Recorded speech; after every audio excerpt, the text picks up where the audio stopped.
Buenos días, hermanos. El pasaje de esta mañana lo hemos titulado Vidas desperdiciadas. Ya sea que usted sea cristiano o no, la Biblia, Dios mismo, nos llama a examinar constantemente, con toda humildad y honestidad, qué estamos haciendo con el tiempo de vida que Dios nos da. Ahora, el pasaje que vamos a tomar para este mensaje es uno de los más conocidos por mucha gente, incluso los que no son creyentes o que casi nunca han leído la Biblia. Está subtitulado, recuerden que los subtítulos no forman parte de los manuscritos originales, como la parábola del hijo pródigo.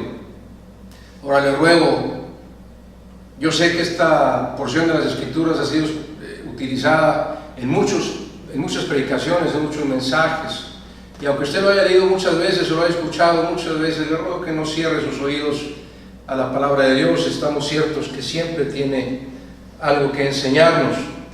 Y mi intención esta mañana es analizar la vida de los dos hijos, tanto el hijo mayor como el hijo menor, a la luz de las Escrituras, y invitarnos a confrontarnos con la vida de cada uno de ellos, para que, ya otra vez diciéndolo de esta manera, de forma humilde y honesta, nos comparemos, si se puede decir, o nos identifiquemos, mejor dicho, ya sea parcial o totalmente, con uno u otro de los dos hijos. Ahora, vaya conmigo por favor al Evangelio según San Lucas capítulo 15.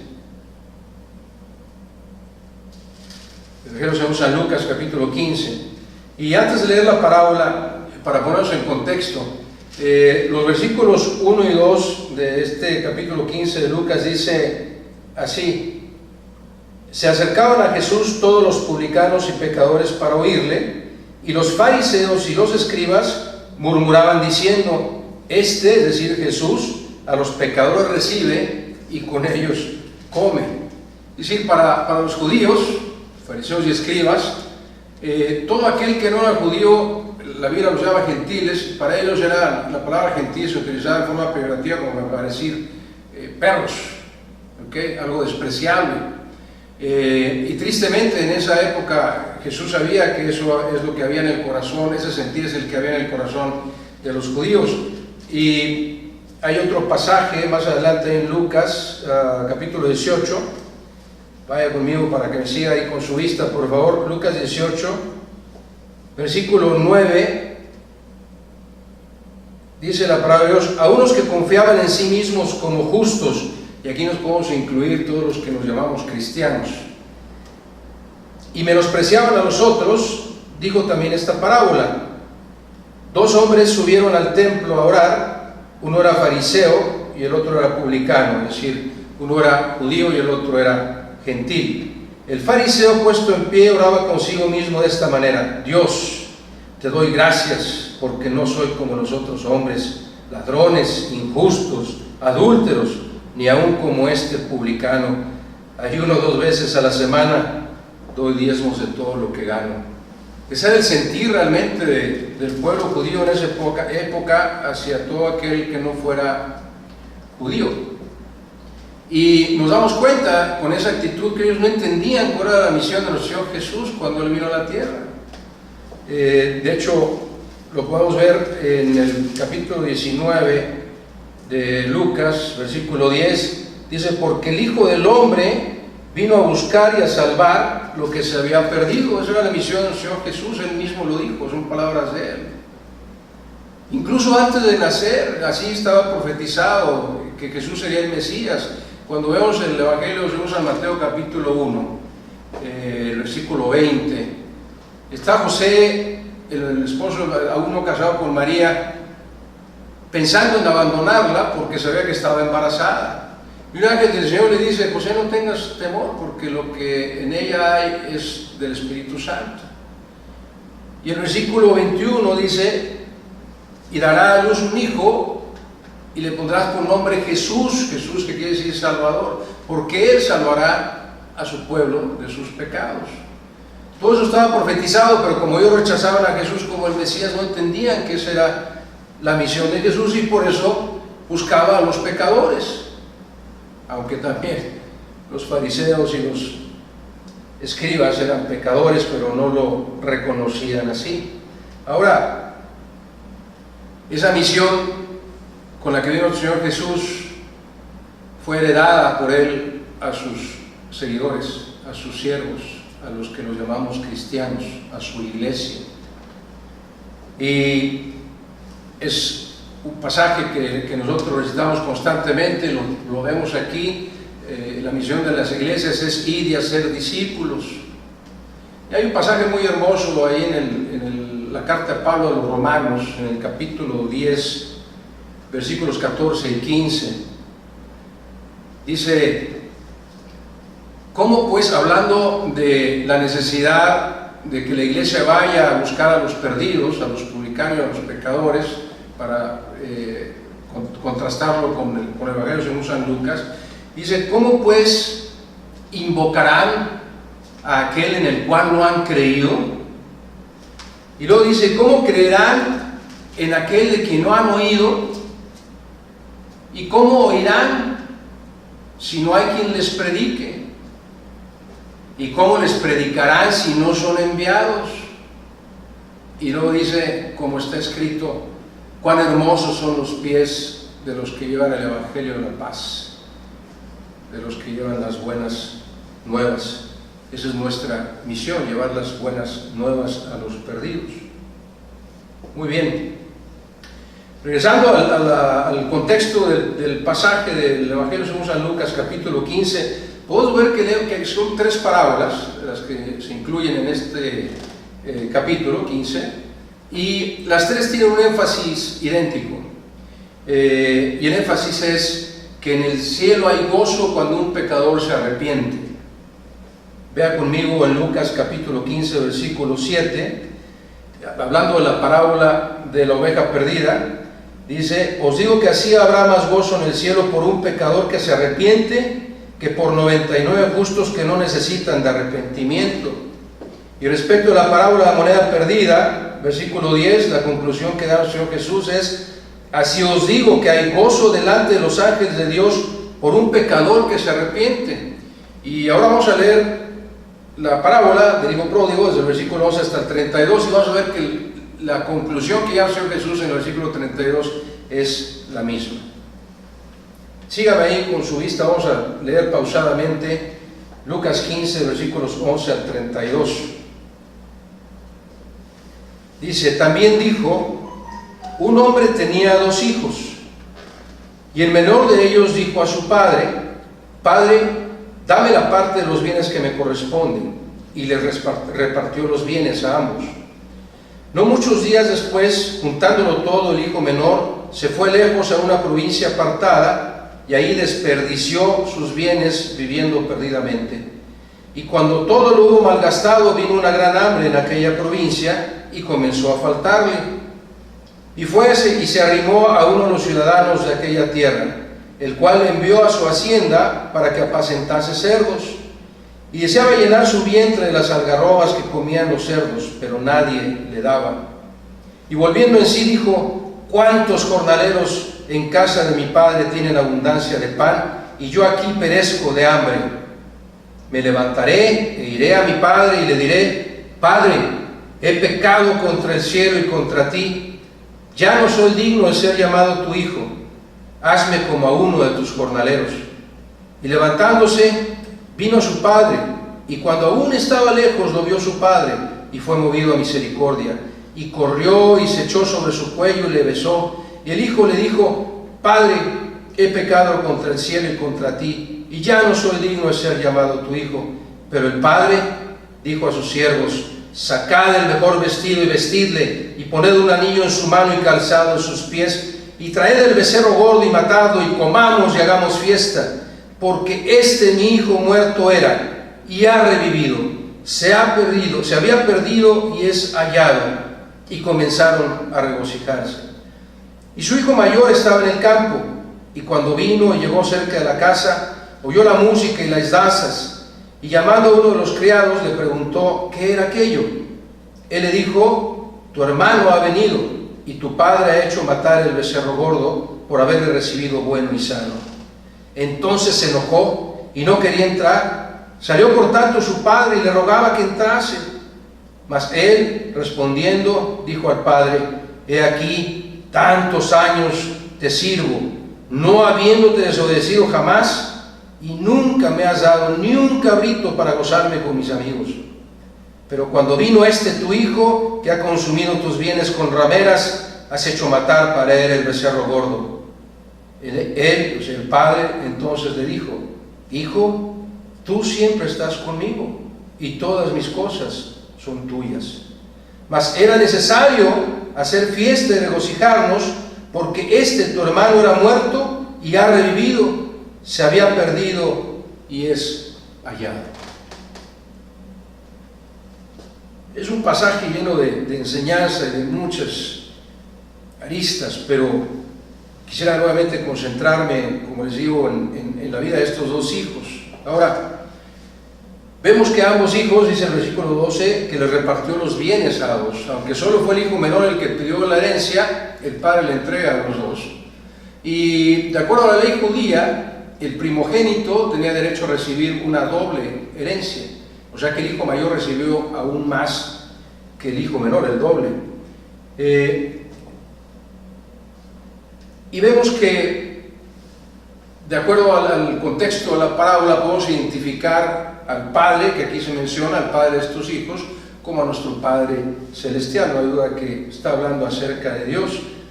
Y entendemos también que nuestro Dios es un Dios permisivo. Nos creó con la libertad de elegir lo que queremos hacer con nuestras vidas. Y parte de la enseñanza es que las riquezas pueden provenir de Dios.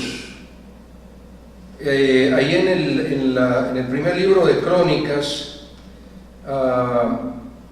capítulo 29, Crónicas capítulo 29, versículos 11 y 12, leemos que dice así: tuya es, oh Jehová, la magnificencia y el poder, la gloria, la victoria y el honor, porque todas las cosas que están en los cielos y en la tierra son tuyas. Tuyo, oh Jehová, es el reino, y tú eres excelso sobre todos.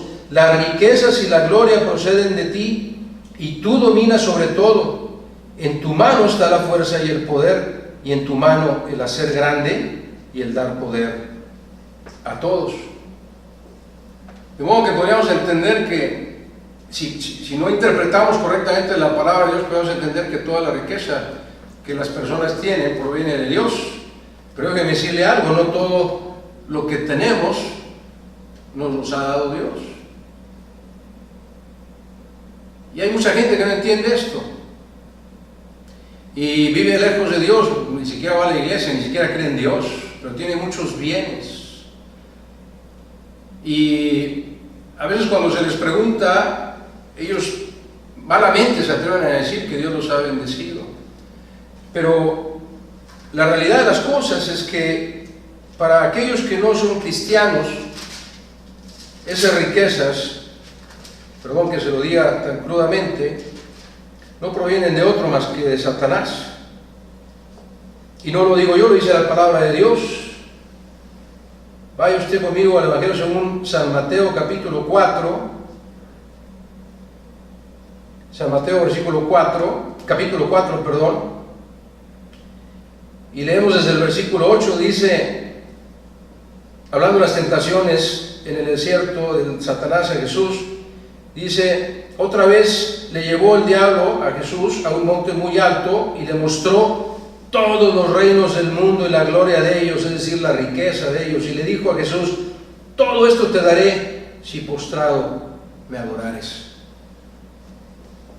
De modo que es importante que nosotros sepamos de dónde viene lo que tenemos, porque si tenemos una riqueza de algo que no es legal, puro, santo, esa posible riqueza, esa riqueza material no viene de Dios.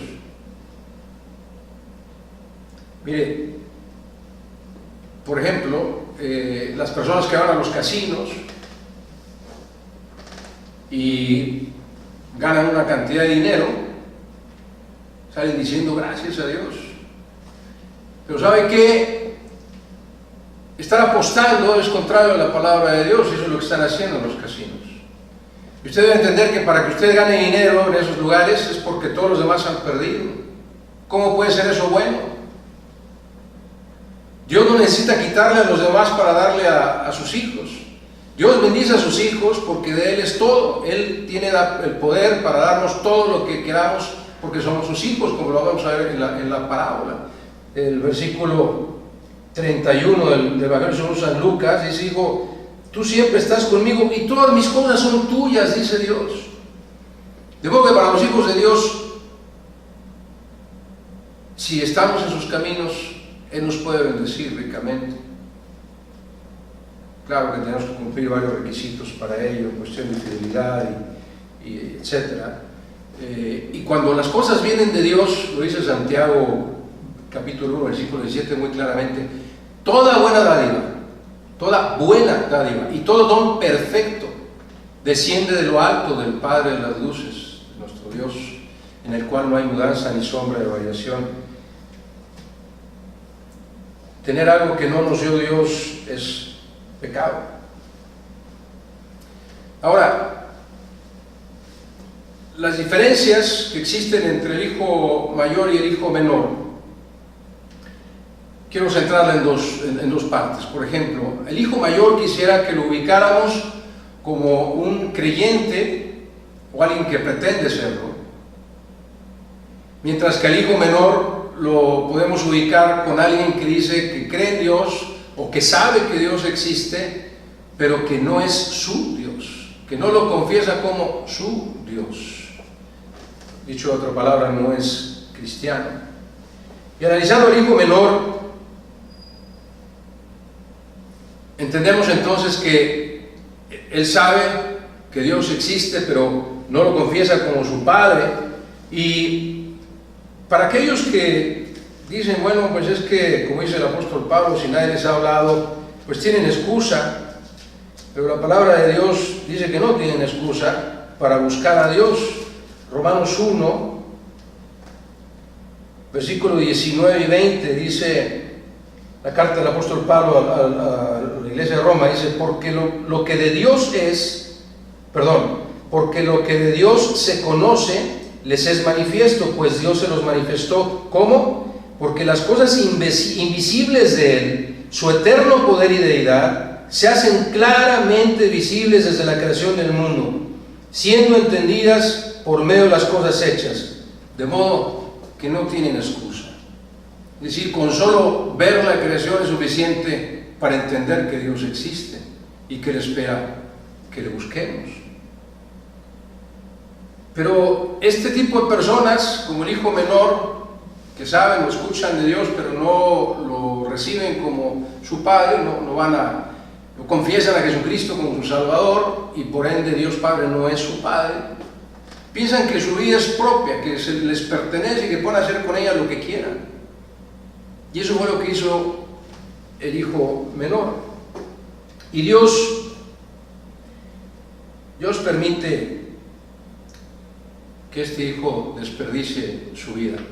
Ahora, recordemos que le está hablando a los fariseos y escribas que conocían las Escrituras, y hay dos porciones muy interesantes que Dios les está remarcando en este pasaje. Mire, por ejemplo, dice aquí que el hijo mayor lo acusa en la última parte del versículo 30, en la parte intermedia, perdón, que dice que el hijo menor ha consumido sus bienes con rameras. ¿Ok? Sin perder el libro de Lucas, vaya conmigo al libro de Proverbios, por favor. Los Proverbios de Salomón, que estos fariseos y escribas a los que Jesús les estaba hablando seguramente lo conocían. Y en el capítulo 6, versículo 26 de Proverbios dice: porque a causa de la mujer ramera el hombre es reducido a un bocado de pan, y la mujer caza la preciosa alma del varón, es decir, lo esclaviza. Más adelante, ahí mismo en el libro de Proverbios, el 29, Proverbios 29,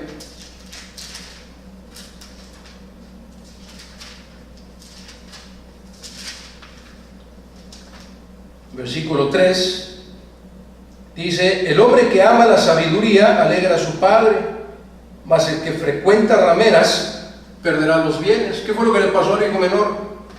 Lo perdió todo. Toda la herencia que su padre le había dado la perdió. Hasta que hay un momento en que este hijo menor toca fondo, por decirlo coloquialmente. En medio de su pobreza espiritual y material reacciona, vuelve en sí, dice el versículo 17. Dice, refiriendo al hijo menor, dice: y volviendo en sí, reaccionando, reflexionando, reconociendo su pecado. En el versículo 18 dice: Padre, he pecado contra el cielo y contra ti. Aquí es muy claro una confesión, un arrepentimiento de sus pecados. Ahora, quiero hacer un paréntesis aquí, porque es muy interesante el término que usa nuestro Señor Jesús. En el versículo 17 dice: y volviendo en sí dijo: ¿cuántos jornaleros en la casa de mi padre tienen abundancia de pan? Yo quisiera que los creyentes nos identificáramos con estos jornaleros que estamos en la casa del Padre, en la casa de Dios. Somos jornaleros. Los creyentes debemos ser jornaleros, debemos estar trabajando, sembrando, cosechando para la gloria de Dios. Ese es el término jornaleros, y ahí nos identifica nuestro Señor Jesús de esa manera. Y aparte dice que estos jornaleros, los hijos de Dios, tienen abundancia de pan. Recuerda las promesas de nuestro Señor Jesús ahí en el Evangelio de San Mateo, refiriéndose acerca de los afanes del mundo.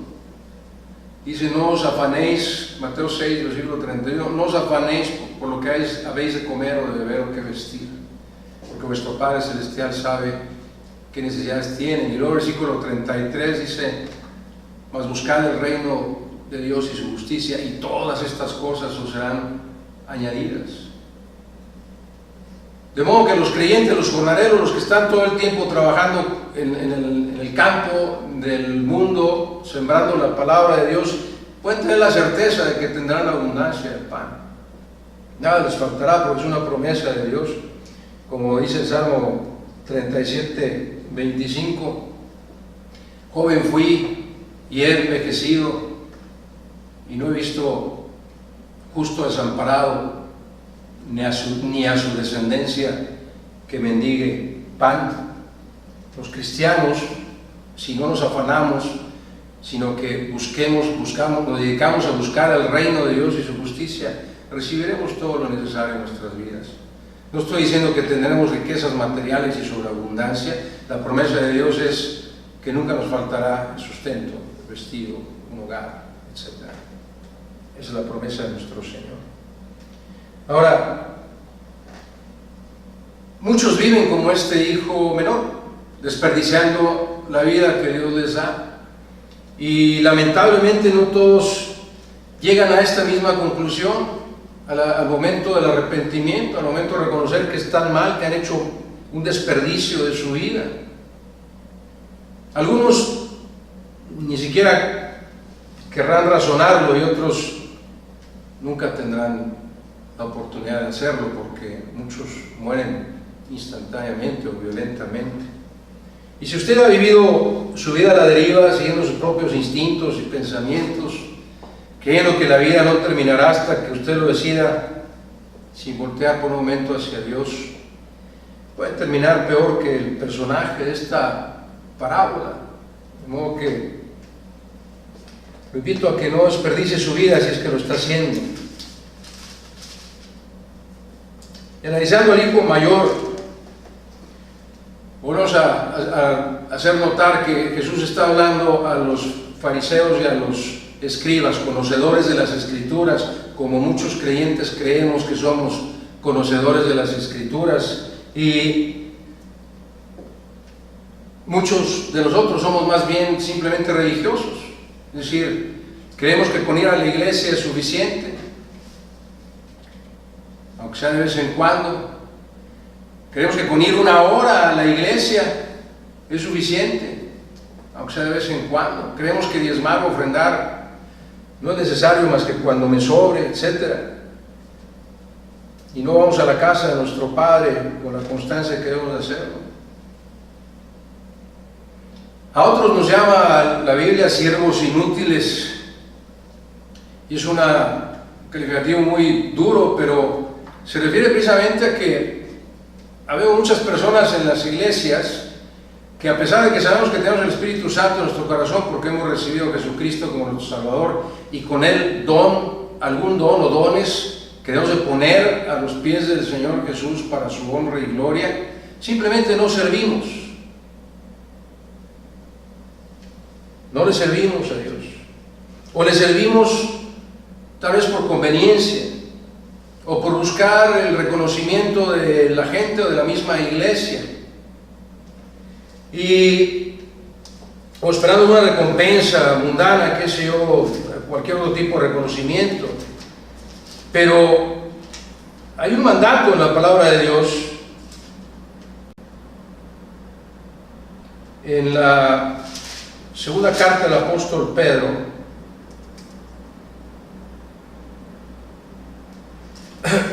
perdón, déjeme darle bien la cita.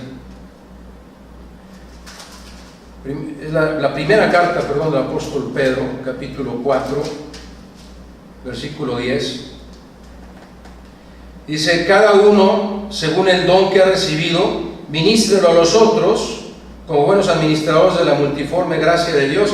No dice cada uno, de acuerdo al don que haya recibido, guárdelo. Dígale: gracias Dios por el don o los dones que me diste, pero no los pienso usar.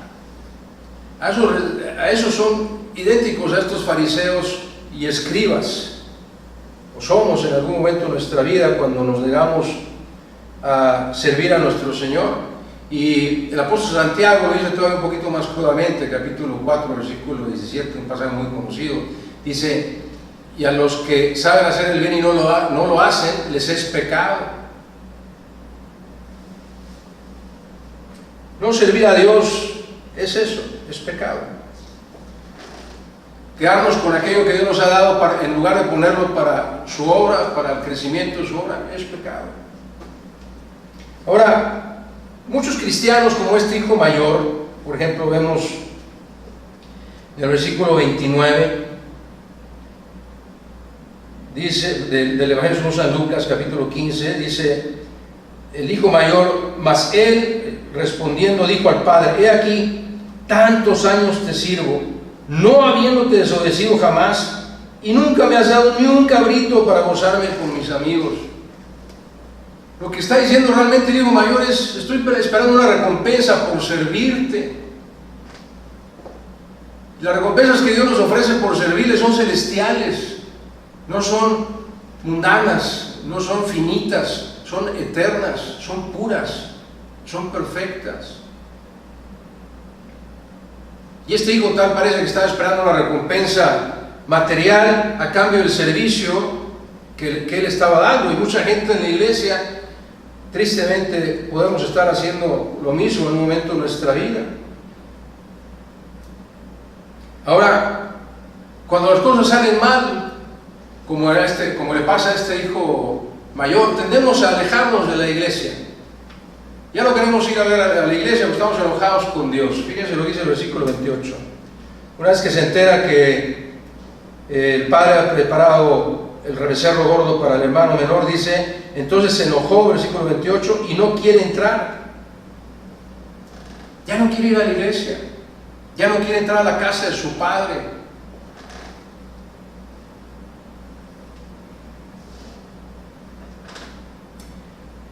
Y tristemente todavía muestra un lado más cruel, porque en el versículo 30, fíjense cómo se refiere a su propio hermano.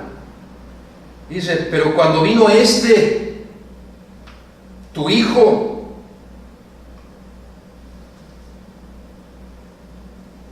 como que hay una contradicción entre esta forma de reaccionar del hijo y la frase que él dice anteriormente, que dice en el versículo 29: no habiéndote desobedecido jamás, ¿realmente es eso una realidad en la vida de este hijo que jamás había desobedecido a su padre?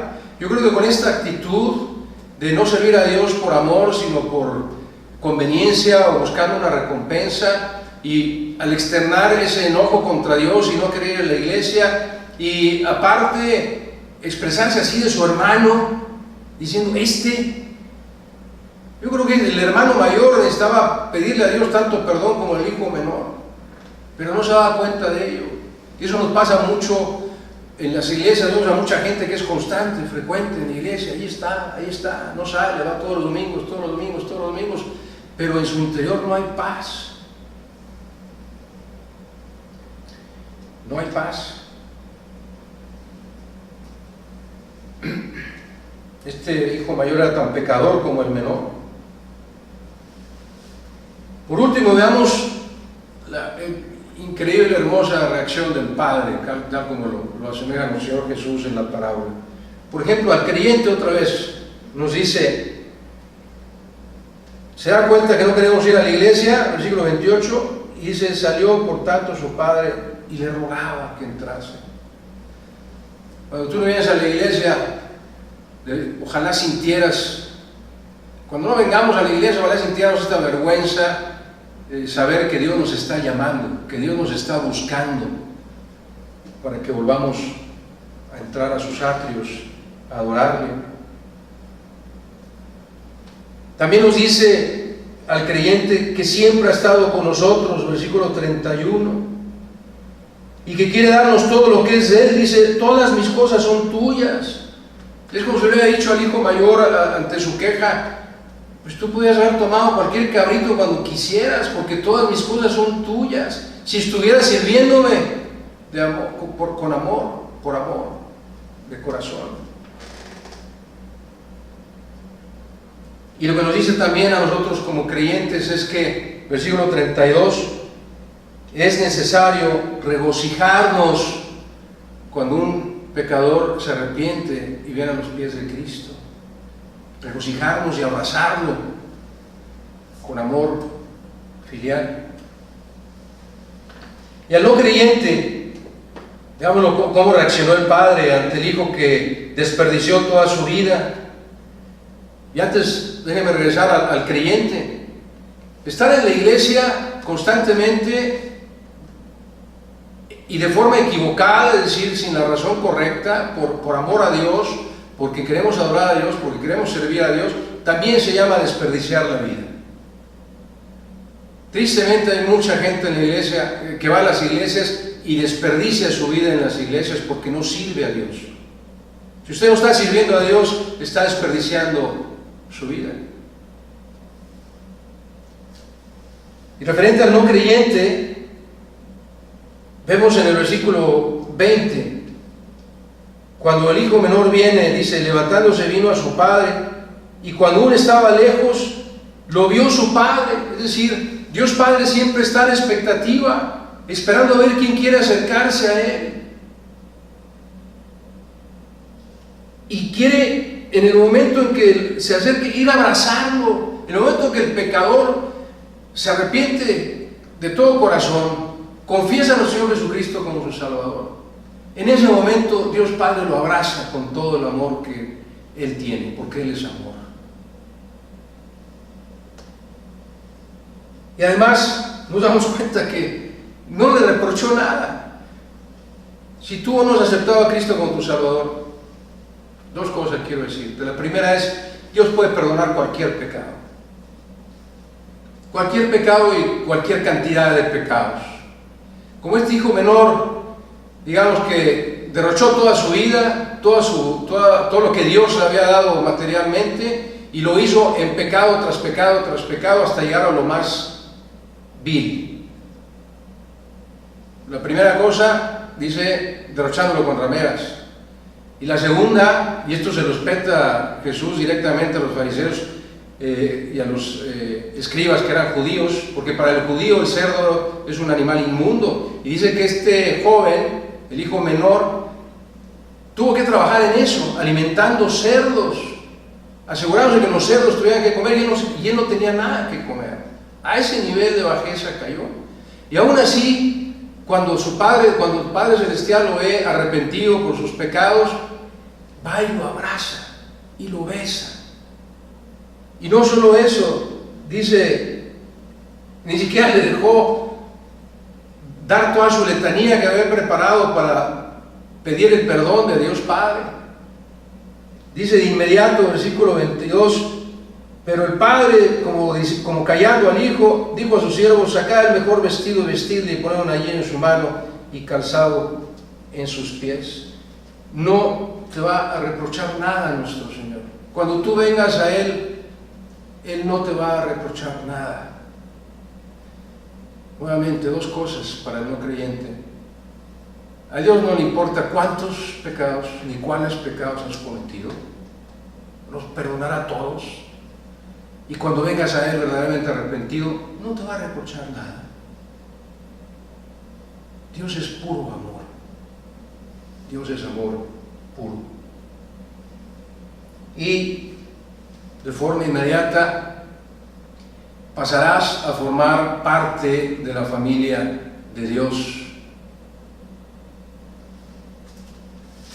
El Evangelio según San Juan, capítulo 6, versículo 37, tiene una promesa hermosa para los no creyentes. Dice: todo aquel que el Padre me da, vendrá a mí, y al que a mí viene, no le echo fuera. Dios está esperándote con los brazos abiertos para recibirte y hacerte parte de su familia. Porque mientras no aceptes a Jesucristo como tu Salvador, no eres hijo de Dios. No puedes llamarle a Él Padre hasta que tengas ese encuentro personal con su Hijo Jesucristo. De modo que tengo una última pregunta para terminar. Si eres creyente y crees que has sido fiel y estás yendo a la iglesia constantemente, ¿qué tanto nos identificamos con el Hijo mayor? Es decir, ¿qué tanto hemos desperdiciado nuestra vida porque no servimos a Dios? ¿Qué tanto estás usando tus dones? Puede ser que nada más los uses los domingos, lo cual tampoco está bien. Los dones son para usarlos todos los días de nuestra vida, cada vez que Dios nos dé la oportunidad de usarlos. Y cuando no los usemos, estamos desperdiciando la vida que Dios nos da como hijos suyos. Y al no creyente, si sabes que estás desperdiciando tu vida, no esperes más. No esperes a tocar fondo. No esperes a llegar a lo más profundo del mal. Es más, no esperes ni siquiera un momento más, porque no sabes si vivirás un momento más. Ven a los pies de Cristo ya. Entrégale tu vida. Reconoce que eres pecador. Y Él te recibirá con los brazos abiertos y podrás llamarle Padre. Serás parte de su familia y recibirás las bendiciones que Él tiene preparadas para todos los que somos sus hijos. Oremos. Padre eterno, Dios de toda misericordia, gracias, Señor. Gracias por la vida, Señor, gracias por la salud. Gracias por la oportunidad que nos das de estar aquí en tu casa de oración. Pero sobre todo, Padre, gracias por tu palabra. Gracias por confrontarnos con ella, Señor. Por hacernos entender lo que tú esperas de cada uno de nosotros como hijos tuyos y también de aquellos que no lo son. Toca nuestros corazones, Padre, te lo suplico. De aquellos que somos tus hijos, para que no perdamos ninguna oportunidad para servirte. Que no desperdiciemos nuestra vida en un momento, Padre, sino que te glorifiquemos con ella en todo tiempo. Y a los que aún no son hijos tuyos, Padre, toca sus corazones para que reconozcan la necesidad que tienen de ti.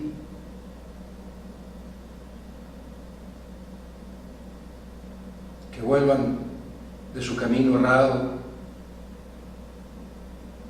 y caigan en tus brazos, Señor, para que puedan ser parte de tu familia. Te suplicamos estas bendiciones, suplicamos que confronten nuestras vidas por amor a tu Hijo Jesucristo.